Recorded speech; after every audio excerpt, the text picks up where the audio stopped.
There's a tactic I call the UK gaslight. A gaslight is, quote, to psychologically manipulate someone so that they question their memories, perception, or sanity. The UK gaslight involves using data from the UK to argue that divergent evolution isn't real or that race differences are specific to the United States. They'll show data like this, and it's meant to shock pubbies into thinking that what they think about race is false, that their day-to-day experience is false, or that they're just seeing things because of their deep racism. But when you look at the prison population in the UK, you see close racial ratios to the United States. Asians in the UK refers mainly to Indians, Pakistanis, and Bangladeshis, but can also include Arabs or Iranians. And the UK blacks are slightly less overrepresented than the US blacks, and maybe that's because they're actually slightly less criminal than the US blacks, or maybe it's because the courts in the UK go easy on blacks, whereas in the United States, the cops and courts treat the races the same. This is also reflected in the economics of these groups. Pakistanis and Bangladeshis in the UK have a higher unemployment rate, higher welfare use, and are more likely to be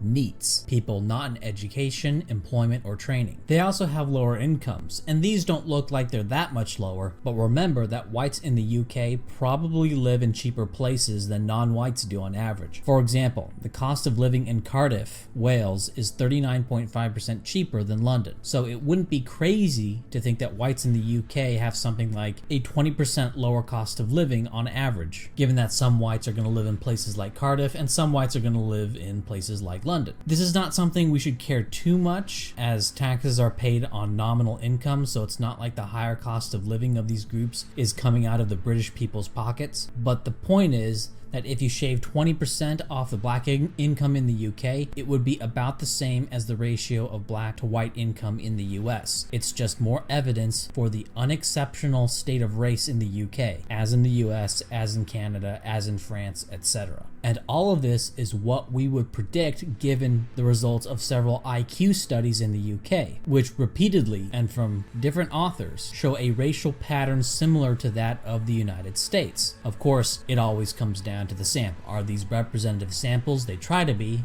Are they? Well, all these data points seem to fit. And these racial disparities also exist on the LNAT, or the UK equivalent of the LSAT, and on the BAR vocational course exam. You can see the racial averages with the LNAT, and with the BAR, they don't give averages, but percents outstanding, very competent, and merely competent, and the remainder from this are the people who didn't pass. A similar racial stratification exists on the UK CAT, the UK equivalent of the MCAT, and it's about 1 standard deviation between whites and blacks on the UK CAT.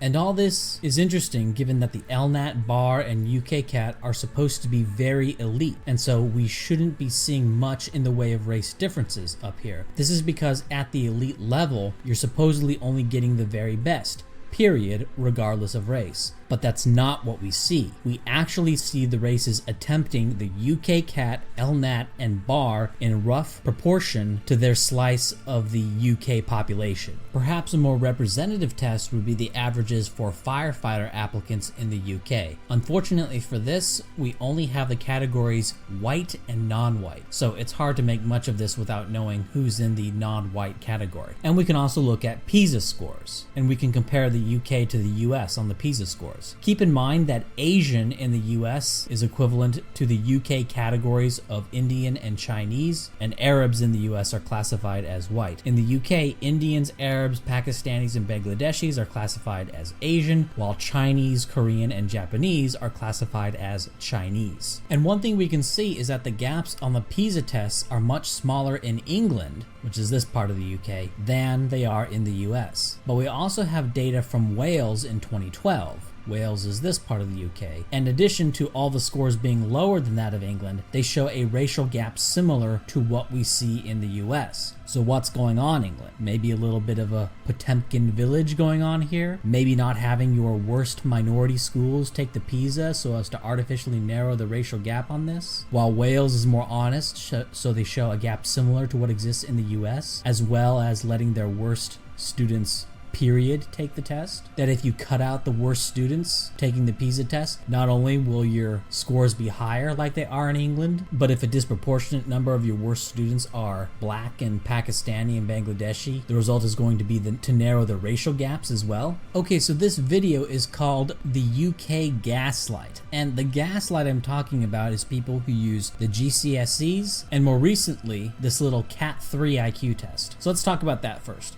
The Cat 3, or Cognitive Abilities Test 3, these results were first found by a white nationalist who is now a PhD in psychology. So obviously I can't give his name. And I remember seeing this table for the first time on the first blog post that this was actually found on by this guy. Now, the Cat 3 actually has a US equivalent called the COG AT7, and we can compare UK race gaps on the Cat 3 to US race gaps on the COG AT7. They're the same test, and we can see that the black-white gap on that is about the same in the US as it is in the UK, and given the ocean of IQ and standardized test data showing a 15-point black-white IQ gap, we can use that touchstone to surmise that this test, probably by design, yields smaller race gaps than other tests do. So people who like to push the Cat 3 results, they're making a big stink about nothing. They're bringing up 6-year-old white nationalist backwash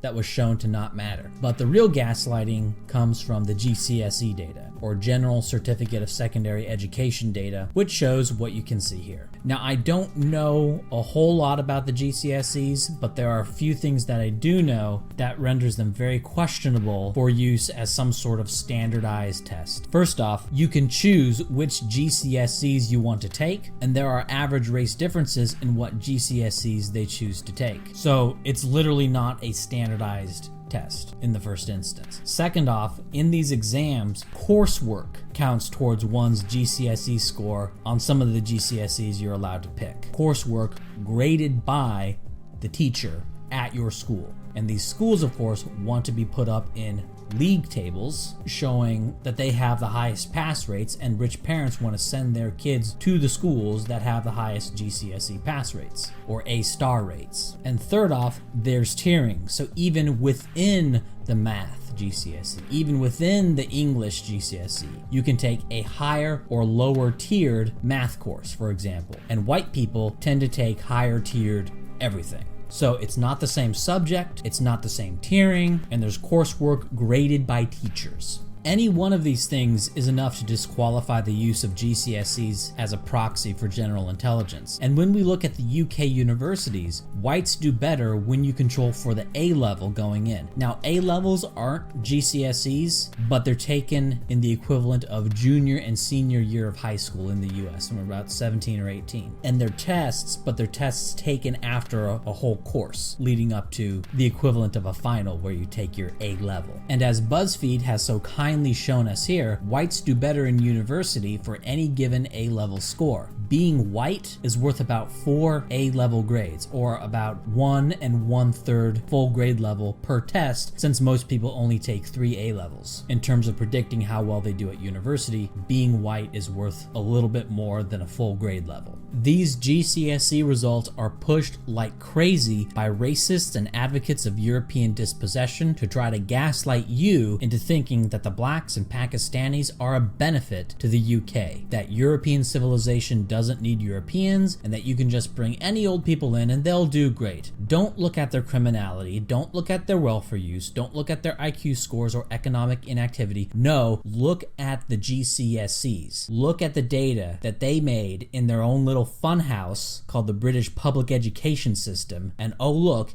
in their little funhouse, they were able to make the race gaps go away. Isn't that cute? But the British people, the phrase white British being redundant because that's the only British there are and the only British there will ever be, the British people were conned into accepting a bunch of Pakistanis, Bangladeshis, Africans, and Caribbeans, being sold that these people would help the British economy. Of course, the British never supported it. It was imposed. But the justification of this was that these people were going to help the economy and they were going to be great great for the economy and they were going to help with the looming budget issues. And the complete falsity of that line is manifest. These populations in the UK are fraudulent. They were brought in on fraudulent pretexts. Their citizenship is a result of a con job. How the hell does having more NEETs, welfare users, and criminals help the British economy? It doesn't help. It was all a lie. And now you have the British people being fucking psyoped into thinking that these non-British people are better than them. That despite being a privileged class of foreigners in league with the ruling class against the British people, that they're actually really oh so put upon. And that if you oppose these foreign agents acting against the British people, well then you're just a racist. Because the Home Office put a sticker on them and now they're a citizen. And if you oppose it, well off to the gulag for you. Look at me,